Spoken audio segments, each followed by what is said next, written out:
Hello, कसे आहात सर्वजण? आशा आहे मस्त असाल. तर आज आपण पाहणार आहोत माझ्या पांडुरंगाने केलेली वारी. आता वारीला निघण्याआधी हा एक व्हिडिओ पाहून सुरुवात करू.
सुंदर ना? 28 युगे विटेवर उभा असलेला ज्याच्या वामांगी रखुमाई आहे आणि जो रखुमाई आणि राहीचा वल्लभ आहे, असा विठ्ठल म्हणजे महाराष्ट्राचे दैवत. प्रभू विठ्ठल पांडुरंग महाराष्ट्राचे आराध्य दैवत. श्री पांडुरंग, पंढरीनाथ, श्री विठ्ठल, माऊली, विठोबा, विष्णू, कृष्णरूपी अवतार आहेत. महाराष्ट्र, कर्नाटक तसेच इतर राज्यातही यांचे बरेचसे अवतार पाहायला आपणास मिळतात. पुंडलिक भेटी परब्रह्म आले गा, ते भक्त पुंडलिकासाठी पंढरपूरला आले. ते इथेच वसले. सुंदर ते ध्यान उभे विटेवरी, करकटावरी ठेवून या. तुळसी हार गळा, कासे पितांबर, आवडे निरंतर हेची ध्यान. मकर कुंडले तळपती श्रावणी, कंठे कौस्तुभमणी विराजित. तुका मने माझे हेची सर्व सुख, पाहिन श्रीमुख आवडीने. पंढरपूर सोलापूर जिल्ह्यातील सुप्रसिद्ध विश्वविख्यात देवाचे तीर्थस्थान म्हणजे पंढरपूर. भक्त पुंडलिक यांच्या नावावरून पडलेलं नाव आहे, जे भीमा नदीच्या काठी स्थित आहे, जिला चंद्रभागाही म्हटलं जातं, कारण तिचा आकार अर्धचंद्रासारखा आहे. वारी या शब्दाचा अर्थ होतो एरझार.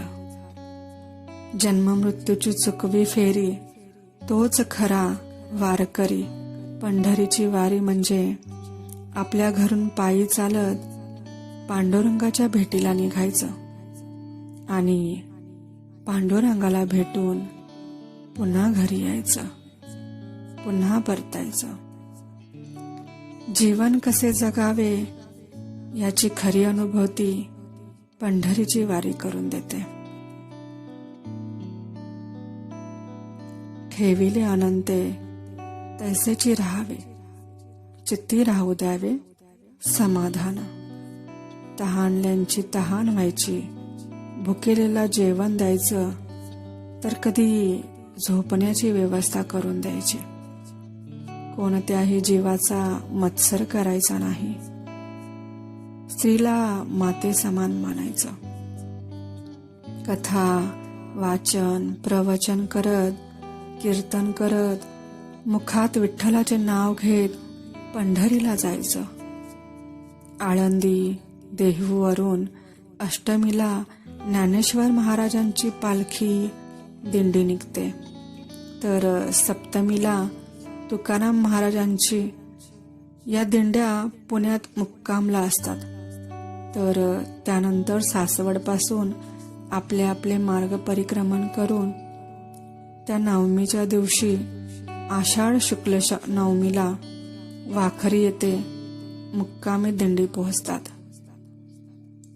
त्यानंतर त्या दशमीला पंढरीला पोहोचतात.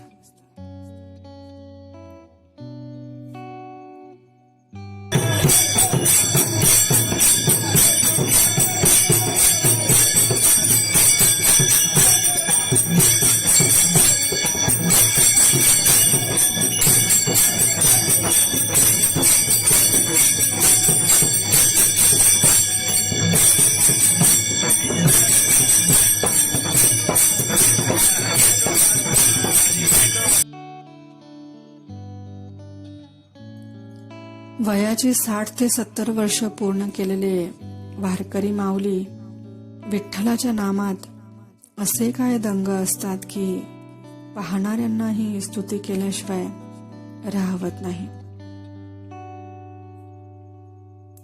तेव्हा एकच गजर असतो, ज्ञानोबा माऊली, ज्ञानराज माऊली तुकाराम, पुंडलिक वरदा हरी विठ्ठल श्री ज्ञानदेव महाराज की जय, नाथ भगवान की जय, माऊली ज्ञानेश्वर महाराज की जय, जगद्गुरु तुकाराम महाराज की जय. या सर्व माऊलींसोबत जगाची माऊलीही वेगवेगळ्या रूपात दर्शन देत असते.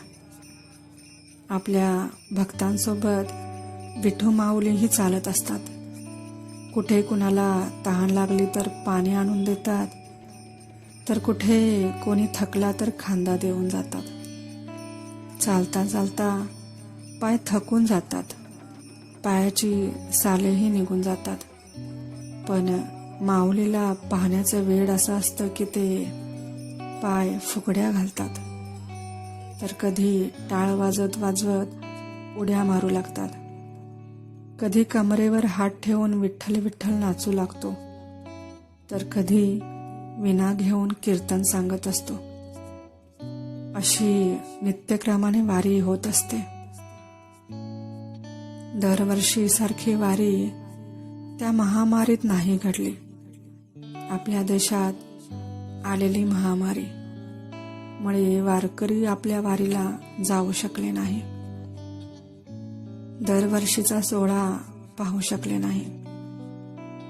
देवाला पाहण्याची इच्छा गावाच्या लक्ष्मण रेषेतून ओलांडता येत नव्हती. मुलाबाळांना आणि सर्वांना घरात कोंडण्याची वेळ आली होती. विठूचा भक्त आस लावून आहे विठूच्या दर्शनासाठी, पण विठूचा प्रवेशद्वार बंद केला होता. भेटी लागे जीवा लागली से आस, पाहे रात्रंदिवस वाट तुझी. या संत तुकाराम महाराजांच्या अभंगातून वारकऱ्यांच्या भावना व्यक्त झाल्या होत्या. लग्न झालेल्या मुलीला जशी माहेरची आस असते, तीच विठुरायाच्या चरणी डोके ठेवण्याची घाई भक्तांना झालेली असते. ही वारीच अशी असते. छोटं बाळ जसं मामांच्या गावाला जाताना आनंद व्यक्त करत असतं, अगदी तसंच जाऊ देवाची या गावा, देव देईल विसावा, असा जप करत एक वारकरी आपला प्रवास करायला सुरुवात करतो. पाहत असाल तुम्ही वारीची ही गर्दी. एका वारकऱ्यांसाठी हा एक सोहळाच असतो. विठूचं दर्शन भेटेपर्यंत होत असणारी तळमळ असते. सर्व वारकरी समूहाने प्रवास करतात, म्हणून त्यास दिंडी असे संबोधले जाते. या दिंड्या भजन, कीर्तन, प्रवचन करत करत मार्गक्रमण करत असतात. टाळ मृदंगाच्या तालात यांचे जय जय राम कृष्ण हरी हा गजर नेहमी चालत असतो. प्रत्येक वारकरी हरीच्या गजरात तल्लीन असतो. स्त्रिया तुलसी वृंदावन डोईवर घेऊन असतात तर गळ्यात टाळ घेऊन आणि मुखात श्रीहरी. इकडे पंढरीत आई रुक्मिणी पंढरीनाथांना म्हणते, कुठे आहेत लेकरं माऊली, आले नाहीत कशी अजून, वेळ झाली आहे त्यांची येण्याची. त्यांच्या टाळ मृदंगाचा गजर नाही ऐकू येत आहे. तुलसी वृंदावन घेऊन माझ्या आयाबाया कुठे दिसत नाही आहेत. बाबांच्या खांद्यावर बसून बोबड्या स्वरात राम कृष्ण हरी म्हणणारी माझी पिल्लं कुठे दिसत नाहीयेत, कुठे दिसत नाहीयेत. दूर दूरूनच पाहते तरी ढगांचे थवे चालावेत असे सफेद पोशाखातले माझे वैष्णव कुठे दिसत नाहीत. कोणाला तरी तहान लागली असेल, भूक लागली असेल, जाऊन येऊ का, पाहून जरा अजून कुठे राहिली माझी लेकरं, अशी आई म्हणत होती. आई रुक्मिणी नाथांना म्हणतच होते. पण पंढरीनाथ म्हणाले, शांत हो माऊली, शांत हो. यावेळी आपली लेकरं काळाच्या संकटात अडकलेत. मीही चौफेर नजर मारून आलो, कोणीच नाही दिसलं. म्हटलं पुन्हा सकाळी पुन्हा एकदा फरफटका मारून पाहून यावं, पण तरीही कोणीच नाही दिसलं. प्रत्येकाच्या घरात जाऊन बघून आलो. आपली लेकरं दुखी आहेत, आस लावून आहेत, वारीची हात जोडून देवाराच्या कडे एकटक पाहत आहेत. ना शिवारात जाऊ वाटत आहे, ना शेत गोड लागत आहे. ओढ लागली आहे ती फक्त वारीची. घरात बसून कारावास सहन करत आहेत. ओलांडली नाही अजून गावची येस. घास घशातून उतरत नाहीये, मन कशात लागत नाहीये. आमच्या लेकरांचं धाव विठ्ठला म्हणून विनवण्या करत आहेत माझी लेकरं. यावर्षी चुकली रे वारी पांडुरंगा. कसं झालं हे सगळं की लेकराने आई बापाला पाहायचं नाही, भेटायचं नाही. हे सांगताना विठू शांत झाला होता. आई रुक्मिणी म्हणाल्या, धावा विठ्ठला, आपली लेकरं बोलवत आहेत, मला त्यांची दुःख नाही पाहत आहे. मी कसा शांत बसेन, बाप आहे मी त्यांचा. नाळ जोडले आहे आपल्या आपल्या लेकरांशी. ते बघा आई रुक्मिणी, मी कधीच गेलो आहे. आई रुक्मिणी सर्व रूप माऊली विठ्ठलाची पाहतच राहिली आणि म्हणाली, माझा विठू कसा शांत बसेल असा मी विचारच कसा केला. दवाखान्यात पीपीई किट घालून जीव वाचवत होता. कधी ॲम्ब्युलन्सचा ड्रायव्हर होऊन धावत होता, तर कधी खाकी घालून गस्त घालत होता.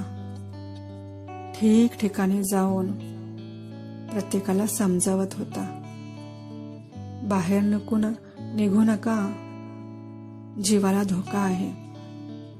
काळजी घ्या लेकरांनो, मी इथे उभा आहे,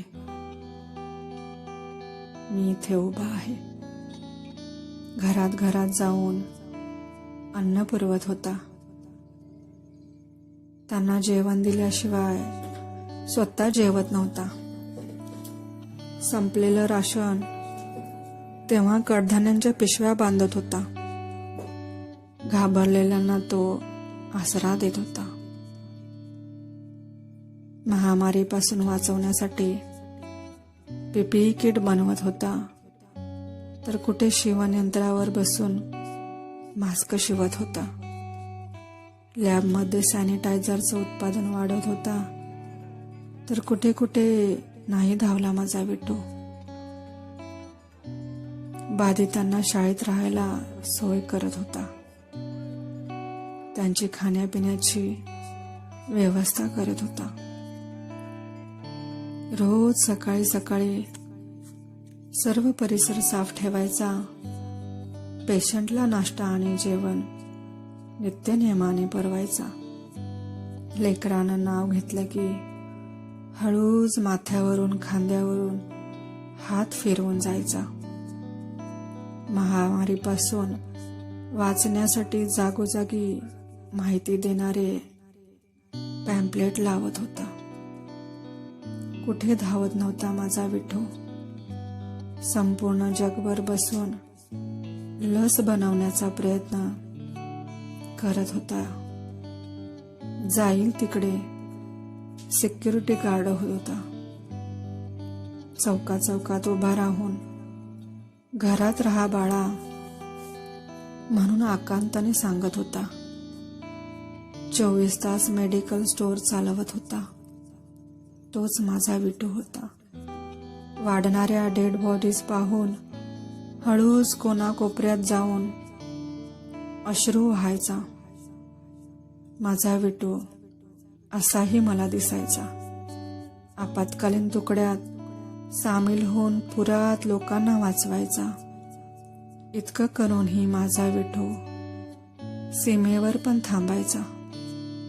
योग्य 28 उभा माझ्या विठूचे पाय नाही काय दुखायचा.